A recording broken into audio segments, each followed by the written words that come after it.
Welcome back, dear viewers, to the RPG Imaginarium, where here we seek to catalog the best traditional gaming stories the internet has to offer.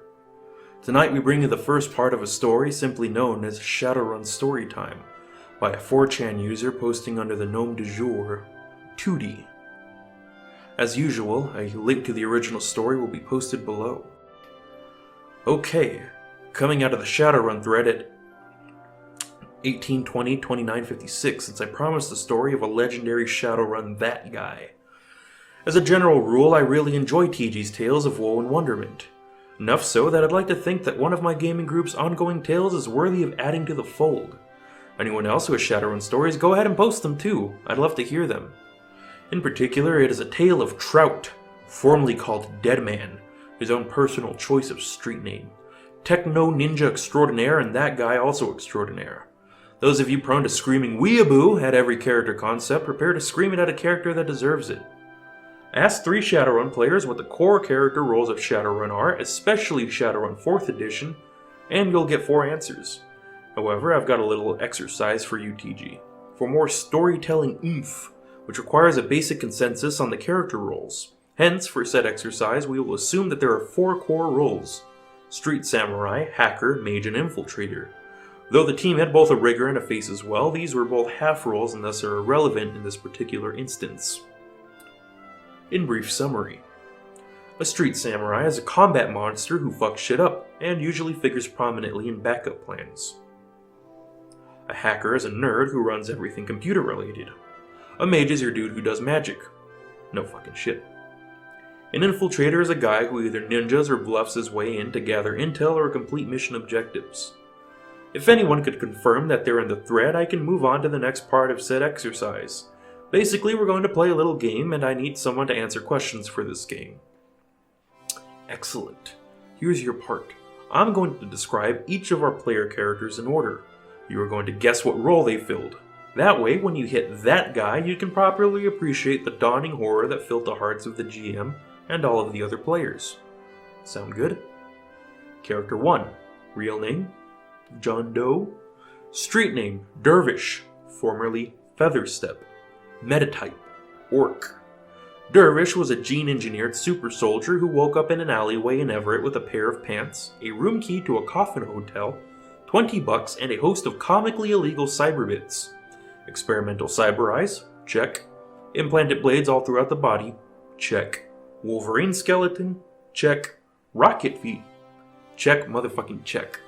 Dude is like a hoverbike on legs. Whatever he was before his memory got erased, Dervish apparently wasn't very nice. Well, assuming he wasn't, like, in a tube up until 15 minutes before the start of the campaign.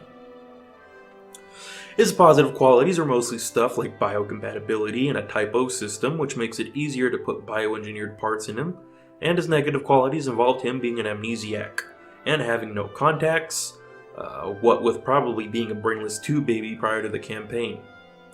I'm sorry if this is insultingly obvious, but it's for good reason to emphasize the terribleness of the last character. Which role did Dervish fill? Mage, Hacker, Street Samurai, or Infiltrator? Street Samurai.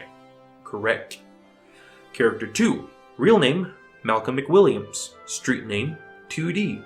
Metatype: Human. 2D was a teenage member of the criminal hacking group Chaos Engine, fluffed as a B but more murderous, and an all-around directionless loser when the Crash 2.0 rendered him comatose at his computer. Waking up in the hospital to find his immediate family deceased and his pockets empty, he was swiftly placated by his mind's quasi-mystical connection to the new wireless matrix. After a shits and giggles crime spree, he was pinched by Evo Biomedical Seattle, and only saved from a swift trip to the dissection table by the timely intervention of a bunch of Nova-coked-up Halloweeners, blowing up the warehouse he was being temporarily held in. At the time of the start of the story, he is known by the media as a 2D bomber, a terrorist wanted for using Matrix-connected RC cars and walking dolls loaded up with nitro and hand grenades to blast Evo medical clinics. Negative qualities: Enemy: Evo Biomedical Seattle. Vendetta: Evo Biomedical Seattle. Signature: use a data bomb on hacked nodes with an old-timey gunpowder bomb icon. Paranoid: Evo is after me, you guys. Positive qualities: Technomancer. Paragon: Daedalus. Basically, he's like the hardware tech support guy from hell. Erased. When he shows up in video feeds, an old-timey bomb appears over his face, Laughing Man style. Made Man by Chaos Engine. 2D was Mage, Hacker, or Infiltrator. Name 2D. Come on, Hacker. Correctamundo. Character 3, real name Damien Santitieri. Street name Geppetto. Metatype Elf.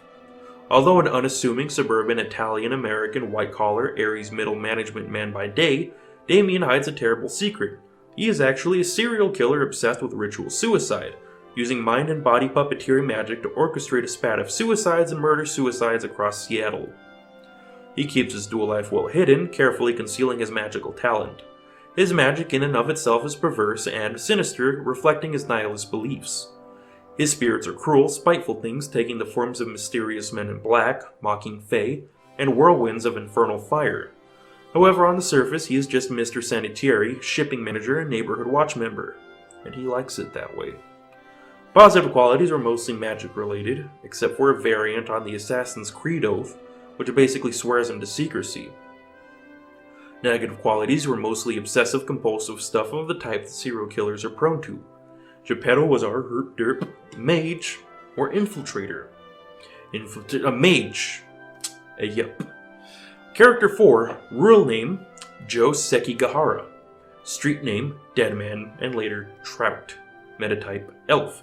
Joe Sekigahara was a Japanese national who was also a member of the Texan Lone Star PMC and also a Yakuza member at the same time. He became a wanted man when he did something totally more grimdark and hardcore than 2D or Geppetto's silly players could have thought up, namely shooting up an orphanage. But it was okay, the orphan's parents were mafia members, and all is fair in the secret war of the Yakuza. Sekigahara had not been found by his former employees at Lone Star because he is a ninja. In addition to being super stealthy, he is a master of guns like Mami Tomoe from Madoka Magica. He took the name Deadman because he knows that, like all honorable Japanese, he must die someday. Negative qualities. Wanted. Deadman had a gigantic bounty on his head for geeking a bunch of orphans. Records on file. Lone Star, the same corp that wanted him, had a complete dossier on his behavior, psychology, safe houses, and contacts. Criminal sin. Deadman was implanted with a chip that broadcast his location to the cops, who know everything about him and have a gigantic bounty on his head, every time he passed or entered any grid-linked municipal area, namely all of Seattle. Braggart. Deadman had to make a composure check to avoid interrupting conversations to talk about how he geeked all those orphans, resulting in an alert which called the cops who had a gigantic bounty on his head and knew everything about him. Positive qualities. Deadman thought ninjas were really cool, so he blew all of his money on a restricted gear quality on a freaking tactical ops suit, to the point where he didn't have any money left for a lifestyle and thus was a homeless guy in tactical gear. However, he didn't like the idea of playing an ugly character, his words. So he min-maxed for social infiltration, including blowing at least half his karma on facial sculpt adept powers. He had the power to be anyone and anything so long as that anyone and anything had an implant that identified him to everyone who ever looked at him as Joe Sekigahara, wanted fugitive. What role did Deadman fill? Infiltrator, that's right, it's this kind of story. Chapter 1, The Start of Darkness. Our GM has a very specific style in the sense that he likes using modules, but will then completely warp them to his own ends and just adapt. Basically, it allows him to not have to make up shit like stat blocks on the fly, but he also effectively heads off metagaming because people who think they're going the direction of the original module often end up driving their snazzy Mercury Westwind off a cliff. However, there is one module that he will always use, gleefully unironically, in every Shadowrun game, because it is awesome. That module is Food Fight. I have no idea how many runners have met during a Stuffer Shack shootout, but hot damn, it's gotta be a lot of them. Our first session opened up on Dervish, at the time known as, well, he didn't have a name, so I'm just going to stick with Dervish even though it's anachronistic. He awoke in an alleyway in Everett with not butt pants, a room key, and $20. His legs weak, he used a dumpster as leverage to stand and then tottered into the streets, nearly missing a few speeding cars. Remember at the start of Terminator with a confused but purposeful looking muscle robot walk naked through the street? Yeah, basically that, but give Arnold tusks and gray-green skin. Eventually, Dervish managed to ask a few terrified and baffled bystanders where his key came from, and started on a 7-block walk to the hotel. When he got there and managed to locate his cubicle, he found a full set of clothes on a briefcase with a comlink and a gun in it, answering absolutely no questions whatsoever. Drained, confused, and a little bit scared, Dervish dressed, pocketed the gun and comlink, and decided to reflect upon his situation over a shitty soy burger, as he set his comlink to search for the nearest Stuffer Shack 2 blocks away. Meanwhile, in a holler wiener block about 7 streets down, 2D woke to his belligerent, hungover orc juggalo girlfriend, yelling at him about a lack of beer in the apartment. He was casually informed that if there was no beer in the apartment within the next hour, one or more of these things would happen. His knees would be caved in with a baseball bat. No sex for a month. He'd be out of the apartment. She'd break those computers to teach him to love them more than her. She'd break his toys. The last threat there involved toys filled with nitroglycerin, so 2D hastily threw on his best white text on black ironic t-shirt and did a skinny white boy jog down the stairs to his pickup truck, avoiding the burly orcs in clown makeup that haunted his apartment building. Considering he was running to the Shadowrun equivalent of a 7-Eleven, he didn't think to make his drones. This was probably a mistake. Deadman, for his part, was walking down the street in Everett, using his tactical suit to be totally inconspicuous as shit. Sensing an easy mark, after all, some idiot was walking down the street in a 6-digit cost suit, a mugger jumped out of an alleyway, sidled up alongside Deadman with a gun, and demanded his money. Without hesitating, but also without waiting for any demands, Deadman drew his Ares Alpha, a loud as fuck heavy pistol, and shot the guy in the face. Note that, though Everett is not a good part of town by any stretch of the imagination, shooting someone in the face in broad daylight in the middle of a street is a different thing entirely. Our GM warned Deadman that he should probably get going. No. I loot him first. You loot him? Yeah, this is an RPG, right? I loot him. Okay, you take its gun. It's a Ruger. No, not just his gun, his gear. He's a mugger, he doesn't have any gear. Well, he's wearing armor, right? You mean clothes? Yeah, I loot that. You take his clothes.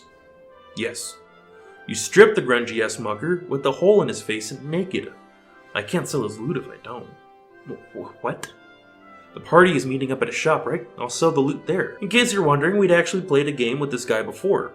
It was in the Song of Ice and Fire RPG, and he played a Meister who didn't know heraldry and didn't heal. Although this was kind of a dumb character, it was at the very least believable. The fact that he had regressed into JRPG logic for Shadowrun was a completely new phenomenon. All things considered, it was probably lucky for Geppetto that he joined the campaign late. So Dervish arrives first and enters the Stuffer Shack. A bell rings. The cashier boredly announces, "Welcome to Stuffer Shack, stuff your face on half the cash." Dervish instinctively grunts and makes for the soy burger aisle. Considering that, to his knowledge, he did not exist before 30 minutes ago, he briefly wonders how the hell he knew what a soy burger was, and begins pondering this while zoning the hell out, staring at the burger packaging. 2D arrives shortly thereafter, grumbling about his relationship and never enough beer in the apartment.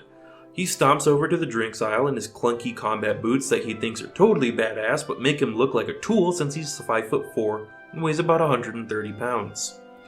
Trout, in his bloodstained tactical ops gear, marches right the fuck up to the cashier, deposits a worn, stained set of clothes and an armed handgun on the counter, and prepares to ask how much money the vendor will give him. The GM wisely decided to launch the module at this point. The bell rings once as a scared-looking elf girl, huddling a child to her chest, sprints through the door and makes for the maintenance door of the Stuffer Shack. The baby is in absolute conniptions, having evidently been recently disturbed.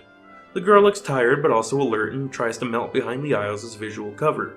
Not one to ever help a clearly desperate situation, 2D accesses the store's speakers, which he had previously hacked on instinct as he entered the store, and announces in his best saccharine fake public service voice.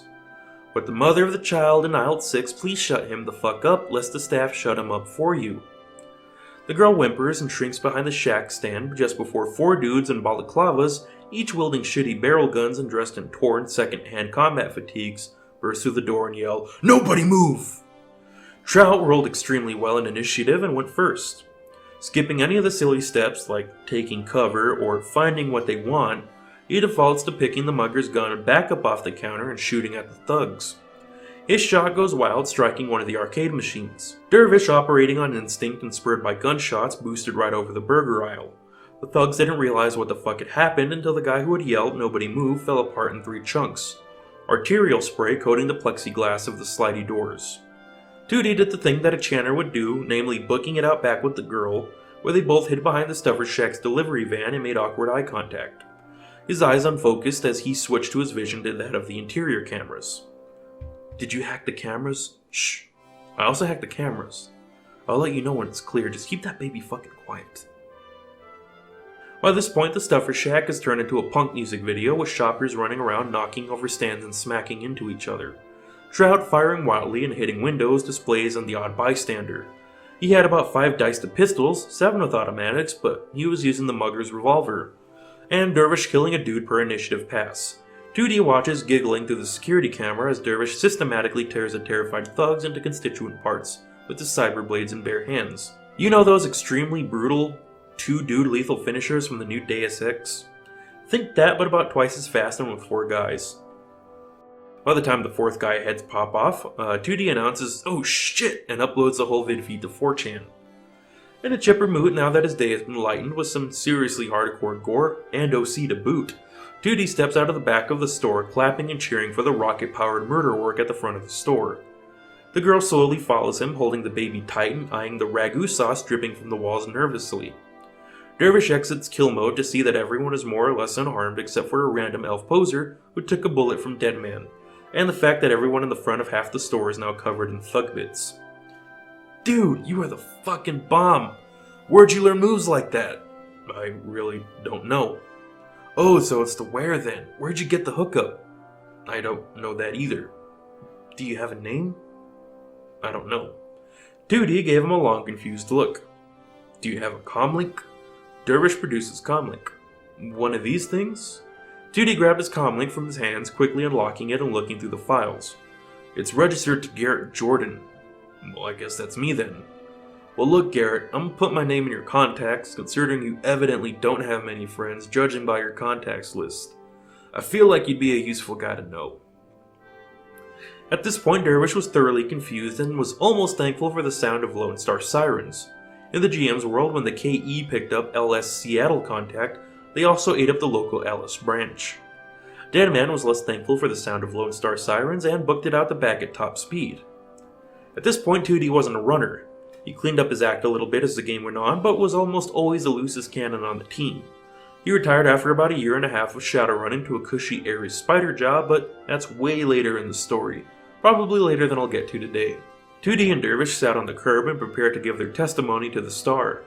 Right as one of the cops sidled up over the two of them to ask for a statement, though, the other took a look at the vid feed from the Stuffer Shack. Holy shit, his partner spoke up. What is it? Sekigahara is like 2 blocks away from here. No fucking way. Both cops promptly ran back to the car to chase after our erstwhile weeaboo, and 2D and Dervish quietly split to their respective homes. The next morning, 2D and Dervish got a conference call from one Danny McReary, a fixer in the Irish Mafia. He thanked the 2 burgeoning young criminals for their service in saving his niece's life, and offered for them to come down to his runner bar to see if they were the right material he was looking for. Figuring that as a broke chanter and amnesiac, they had nothing to lose, they both headed down to the bar. Trout went down there independently because, as he informed us, I am already a professional and proficient runner, unlike 2D and Dervish. Danny, alright, first things first. You boys need street names. As of this little job, you 2 are officially deniable. So, come up with something. Alright, Whitebread, you're up first. 2D. Well, everyone and their mother will know that you're a hacker, but it works. Big guy? Featherfoot. What? Gay? No. Okay, Featherstep, you know, because I have hover feet. Really gay. Have to agree with 2D here. Alright, you bastards, what do you suggest? Considering how you carve those thugs into mincemeat, I'd go with the Dervish. Not gay. Okay, fine. I'll be Dervish. Following this little bit of improv comedy, Danny explained the nature of the job. His niece had made the mistake of being the mistress of a Department of Water and Power official. See, this official had been rerouting water out of the north side and into the profitable developing areas in which he'd bought property. Think the plot of Chinatown with Jack Nicholson. When Brianna, his niece, had a kid, this official decided he was getting too tied down and tried to get rid of her. So 2D and Dervish were going to get rid of this other mistress, right on his wife's doorstep. The GM had realized that the party was leaning pretty black hat from the start, and boy did he deliver. Now on to Deadman. I will forever hold a special place for my GM in the rotten apple core that is my heart over this encounter. He had expected Deadman to hook up with the main team and, not be terrible, so he had to quickly ad-lib a milk run for Deadman, basically as a way of gauging if the player could do anything in Shadowrun right. So he introduced Mr. Jackson. Mr. Jackson was a frat boy, an orc frat boy. He had a baseball cap on and his white polo shirt had its collar popped. He had earrings in the back of one ear. He was wearing overexpensive AR shades and they were running a porn vid. He was on his 5th Keystone Light by the time he approached Trout. He was called Mr. Jackson because he forgot what the name that a runner's employer was called was supposed to be. Yo, what's up, homeboy? You look like a Shadowrunner and I be needing a runner for real, dog. Greetings, employer. Watashi wa Shadowrunner. Watoshi what? Dude, bro, I don't need no fancy Asian shit. I just got a job that I need a stone cold killing ass motherfucker to do, you know what I'm saying? That you, bruh? I am indeed a stone cold killing ass motherfucker. What is the job? I'm gonna pay you $500 to totally beat the shit out of this nerdlinger in my econ class. Go on. There's this douchebag named Simon Berkowitz in my econ class, bruh. Econ 104 was supposed to be tight saw, know what I'm saying? Just coast on the fuck through and get your GPA up, but this fucker, he goes to every class and aces every test and it ain't fair, yo. The way he be bringing the bell curve up, the only curve I like is dem titties, know what I'm saying, bruh? The GM at this point was pantomiming Jackson's overly macho body language and clapped Deadman's player on the back loudly. You said it would be 500 new yen to rough this Simon Berkowitz up? How much violence constitute roughed up? The GM made a point to snigger sophomoratically at the word tit and constitutes. Jackson, he needs to be black and blue all shades of red, yo. Once he can't walk no more, I want you to take a picture of him and send it to my number. I'ma hit you up with my digits now, dog, no homo. Just send me the pictures when you going on down to that guy, no homo. I wire you your money when you do your services, right, dog? No homo, cause I don't take no services from dudes, know what I'm saying? This dude likes the pussy. Koi ga okonawa ramasu. The deed will be done, Johnson-san. Hires a Shadowrunner to beat up a nerd? Who the hell does that? Wait, is 2D the nerd? Nope, although in retrospect it would have been funny. The GM wanted to send Deadman on the milkiest of all milk runs to see if he could get it right. Incidentally, Jackson had good reason to hire a runner to beat up a nerd. If he beat up one more kid, he'd get suspended, yo. Back to 2D and Dervish's run. They looked up the executive, did some digging, found the mistress's house. 2D waited outside with his pickup and hacked the streetlights to direct traffic, except the mistress herself away from the block while Dervish B and E'd his way into the garage. She parked her Americar in the garage, stepped outside, and Dervish promptly popped out from behind her storage shelf and snapped her neck in one twist. He covered her in a tarp, hooked her up to the pickup truck, and the two of them made carefully for downtown. Deadman spent his day shadowing the nerd. Who was Simon Berkowitz, the nerd? Pocket protectors and bowl cuts, dude, like the polar opposite of Mr. Jackson. And at the last moment, inexplicably, he got cold feet and decided that Simon was an innocent man and he would not harm him. The GM, the other players, and I all have our own pet theories for what the hell happened. I figure he thought playing a morally ambiguous evil character would be easy, and was having problems with it now. Maybe he thought the job was a trick. There's another hypothesis, that his unwashed player saw a little too much of himself in the nerd. Point being, a B-Tech suited Deadman ran up to the nerd and began squealing on the whole plane to him in plain broken weeaboo Japanglish. Try to imagine how you would feel if walking around campus a Japanese dude ran up to you in illegal military gear and started screaming about, "Simon-san, a Furatu boy is going to beat you up!" Yeah, it was kinda surreal. He explained that the evil Mr. Jackson all but demanded that he perform this dishonorable task, but luckily, Deadman had a devious idea to cheat Mr. Jackson and get out ahead, while not wronging Berkowitz. You see, he would go buy some cosmetics, which incidentally cost pretty much the whole reward, and then mix Simon up to look like he'd been beaten black and blue. Simon, not wanting to be beaten up by a clearly mentally unstable man, relented. Problem: in addition to all the problems inherent to this whole retarded plan, like how it was costing him what he would get back, Trout relied on facial scope, Malanin control, voice control, and so on to do his disguising for him. So he hadn't actually bought any ranks in disguise. He had 3 dice to do it, 1 because he was defaulting. He rolled a 1. Critical glitch, Simon came out looking like pick related. Bafflingly, Trout uploaded the pic to Mr. Jackson anyway, figuring that it would have to do. What followed was, over the phone, a 19-year-old frat boy explaining runner ethics to a 28-year-old Japanese man. Dude, so look, running ain't about ethics and being good and evil and shit. It's about doing the job, you hear me? And sometimes that job's gonna suck dick, like Tracy in the sorority down the street, yo.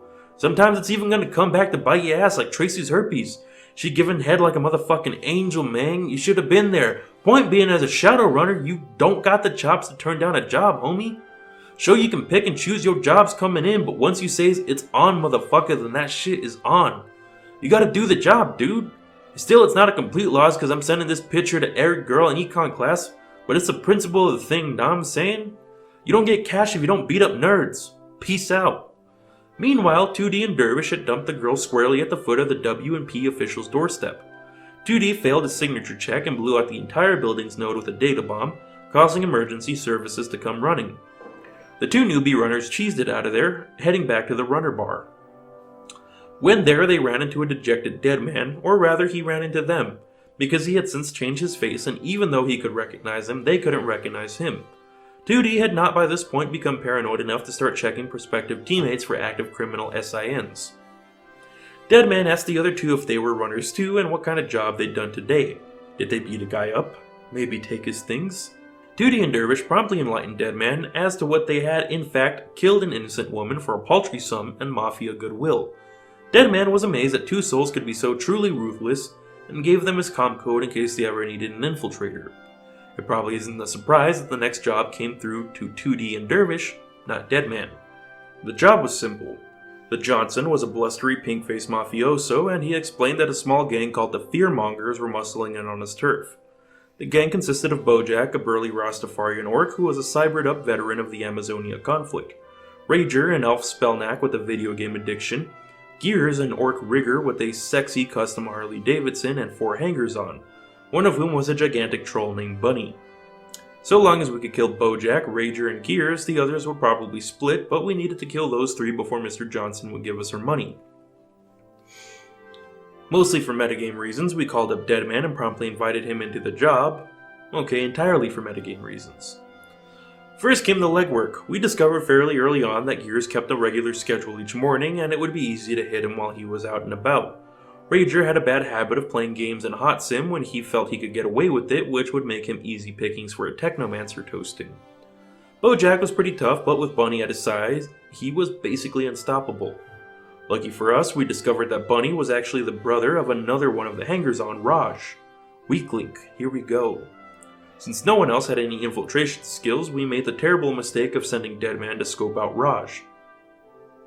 As Raj walked through an alley in the slums, he was assaulted by a rival ganger, and it turned into a quick hand-to-hand scuffle before Raj finally put the other ganger down. He looked out into the street, making sure no one had seen the fight.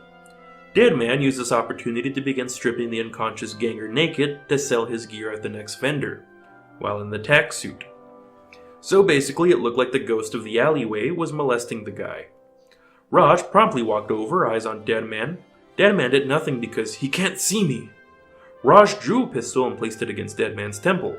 Deadman suddenly realized that he had a pair of pants slung over the shoulder of his tack suit, to say nothing of the wallet he was leafing through. Raj, tack suit off, motherfucker. Wait! I'll tell you everything. I'm a Shadowrunner. Let me tell you about my teammates. Go on? So in his hurry to squeal, Deadman had forgotten that 2D was running comms, and he was speaking while wearing a subvocal mic. 2D's icon with its little bomb head popped into Deadman and Raj's AR. So, our infiltrator is an idiot. Look, what will it take to get you and Bunny the fuck out of Dodge by this time tomorrow? Raj made his check to identify the 2D bomber by his iconography and frowned. Shit, well, you're gonna have to pay me an awful lot. 2D laughed dryly. How does 2,000 new yen and not dying sound? Raj's eyes widened. You're offering me 2,000 new yen? 2D responded, yes. By which I mean you will be stealing every appliance worth more than 100 new yen in your apartment. I tallied up the cost. If you don't count Rager's computer gear, you probably got $4,000 worth of shit in there. Raj thought the proposition over. What if I decide to screw you over and kill your infiltrator? 2D laughed outright at this. You mean the infiltrator who just tried to sell us out? Point. Okay, give me till noon tomorrow. You screw us and you die by inches, Raj. I don't doubt it. Most of the rest of the day was spent with 2D and Dervish violently berating Deadman, since for metagame reasons we couldn't just kill him. Don't worry, we got fed up enough eventually, just not yet. The rest of the plan, the part without Deadman, went like greased clockwork. We started off with Gears. Gears made his rounds early in the morning, so 2D and Dervish hopped onto the truck and followed him onto the freeway. With Dervish at the wheel, 2D hacked his Harley and activated the emergency brake, sending Gears careening into oncoming traffic. One ganger down. 2D pulled the hacked bike over onto the shoulder with the intent of dressing up Dervish in leathers and then having him appear to be Gears on the way back. What neither teammate expected was the fact that the bike was the pimpingest thing since gangsta rap. It was covered in gold studs, sported flame decals in both real and AR space, and had a martini shaker affixed to the back. It had a custom horn and colored brights. It had a Doberman drone with a gun in the sidecar. It was in fact the least subtle bike ever made. Dervish loved it and promptly claimed it as his own. 2D for his part stuck a machine sprite in the drone before logging on to Cap Rager. Rager was playing a fantasy game when 2D struck. He had a brief moment to recognize that bomb-headed dudes were not part of the dungeon of the Dragon King before lethal biofeedback boiled his brain out of his nose. Bunny and Raj made off with a fridge filled with small appliances and comlinks, escaping out the back. And finally, Bojack and his 2 remaining thugs were taken very much by surprise when Gears rammed his motorbike into Bojack, and then he and the drone proceeded to butcher everyone present. Against the better judgment of everyone involved, but trying to be nice to the player, Deadman was given a full share of the cash afterwards. Hey, thanks for watching another episode of the RPG Imaginarium. We really hope that you like the stories that we read to you today. Maybe you have your own stories you'd like us to read. If you do, you can post them in the comments, or you can send us a private message either through YouTube or any of the other social media we have. Speaking of which, we have plenty of social media. We have a Facebook, a Twitter, a Tumblr, an Instagram, pretty much any social media you can think of, we probably have one. You can follow us there. If you want to support us financially, you can buy our resident GM, Chaz's books, on Amazon Kindle. You could also become one of our patrons and support us that way, and we really appreciate it. Other stuff we do, as you probably know, you're watching the RPG Imaginarium, we do that. We also have our How Not To series, where we teach you how not to play certain character archetypes. We also have our actual plays, and we also have a podcast now called the Hentai Literature Club, where we look at hentai through the lens of literary criticism. It's pretty fun, you should check it out. And as always, stay caffeinated.